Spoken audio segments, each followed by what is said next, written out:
السلام علیکم ورحمۃ اللہ وبرکاتہ نحمده ونصلی علی رسولہ الکریم اما بعد۔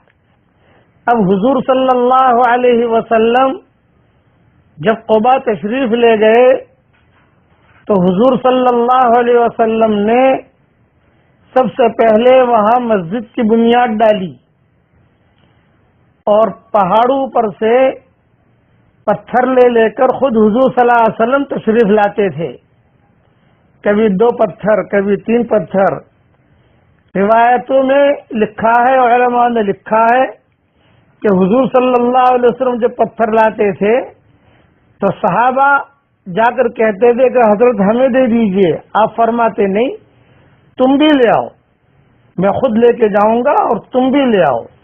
تو صحابہ جاتے تھے لیتے تھے۔ اس وقت عمار ابن یاسر آگے تھے، انہوں نے خود کہا کہ بھی نبی آئے ہیں یہاں مدینہ منورہ، ان کے لیے کوئی ٹھہرنے کا انتظام ہونا چاہیے۔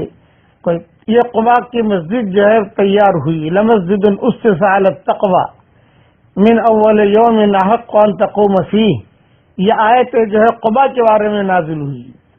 جب حضور صلی اللہ علیہ وسلم نے قباء میں قیام کیا تو وہیں پر حضرت سلمان فارسی بھی مسلمان ہو گئے۔ اب حضور صلی اللہ علیہ وسلم جب قباء میں آئے تو بہت یہودی آئے حضور صلی اللہ علیہ وسلم کو دیکھنے کے لیے۔ انہی میں عبداللہ ابن سلام بھی تھے، انہی میں میمون بھی تھے، بڑے بڑے یہودی علماء یہ حضور صلی اللہ علیہ وسلم کو دیکھنے آئے۔ کوئی حضور کا چہرہ دیکھتا، کوئی حضور سے مسافہ کر کے انگلیوں کو دیکھتا، اور کوئی حضور صلی اللہ علیہ وسلم کی داڑھی کو دیکھتا۔ تو جو سلیم الفطرت یہودی تھے، جیسے عبداللہ ابن سلام ہے، میمون ہیں اور دوسرے یہودی جو علماء تھے، انہوں نے تو دیکھتے ہی اسلام قبول کر لیا، زیادہ الجھنوں میں نہیں پڑے، بلکہ انہوں نے کہا، عبداللہ ابن سلام نے کہا میں یہودیوں کا بڑا عالم ہوں، میں مسلمان ہو جاتا ہوں، آپ سارے یہودیوں کو جمع کیجئے اور مجھے کوٹھڑی میں ایک گھر میں مجھے داخل کر دیجئے اور یہودیوں سے پوچھئے کہ تم عبداللہ ابن سلام کے بارے میں کیا کہتے ہو، تو یہودی میری بہت تعریف کریں گے۔ تو تم ان سے یہ پوچھئے کہ اگر عبداللہ ابن سلام میری بات مان لے تو تم میری بات مانو گے؟ تو وہ جو جواب دیں آپ سن لینا، پھر مجھے آواز دینا، میں اس کمرے میں سے باہر آ جاؤں گا اور میں اپنے اسلام کا اعلان کروں گا۔ جس کے بارے میں جس کے مقدر میں ہدایت ہوگی اللہ اسے ہدایت دے گا، اور جس کے مقدر میں گمراہی ہوگی اللہ اسے گمراہ کرے گا۔ چنانچہ اسی قسم کے قصے ہوئے۔ حضور صلی اللہ علیہ وسلم یہودیوں کو بلاتے، کہتے کہ عبداللہ بن سلام کے بارے میں تمہارا کیا خیال ہے؟ وہ کہتے کہ وہ امیرنا، ہوا سیدنا، ہوا مشائخنا، ہمارا پیر ہے، وہ ہمارا بڑا ہے۔ عبداللہ بن سلام بھی سنتے تھے یہ بات۔ پھر عبداللہ بن سلام باہر آتے اور کہتے اشہد ان لا الہ الا اللہ واشہد انک رسول اللہ۔ تو جو سلیم الفطر یہودی تھے انہوں نے اسلام لانا شروع کر دیا، اور جن میں ضد تھی وہ جو ہے مسلمان نہیں ہوئے۔ اب یہ قافلہ حضور صلی اللہ علیہ وسلم کا مدینہ منورہ کی طرف روانہ ہوا۔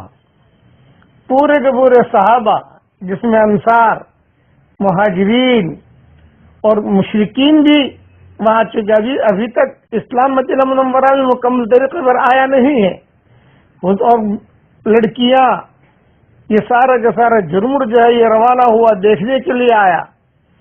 تو عام طور سے لوگ حضور صلی اللہ علیہ وسلم کو نہیں پہچانتے تھے، حضرت ابوبکر کو پہچانتے تھے، اس لیے کہ حضرت ابوبکر پورے حجاز میں معروف تھے اور مشہور اور مقبول تھے کہ کوئی بھی مسئلہ آتا تو لوگ حضرت ابوبکر کے پاس آتے۔ تو حضور صلی اللہ علیہ وسلم کو کوئی نہیں پہچانتا تھا، تو لوگ مسافے کے لیے حضرت ابوبکر کی طرف ہاتھ بڑھاتے، حضور کی طرف ہاتھ نہ بڑھاتے، پہچانتے نہیں تھے لوگ۔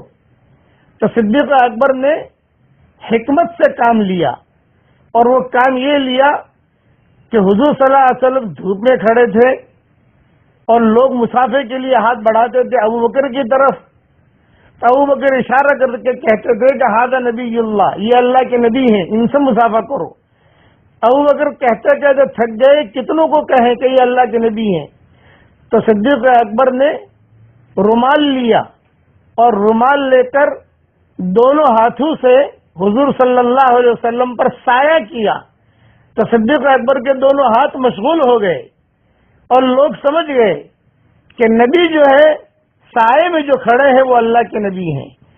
تو صدیق اکبر کے دونوں ہاتھ مشغول ہو گئے، اب کوئی مسافت کر نہیں رہا ہے صدیق اکبر سے، بلکہ لوگوں نے حضور صلی اللہ علیہ وسلم سے مسافہ کرنا شروع کیا۔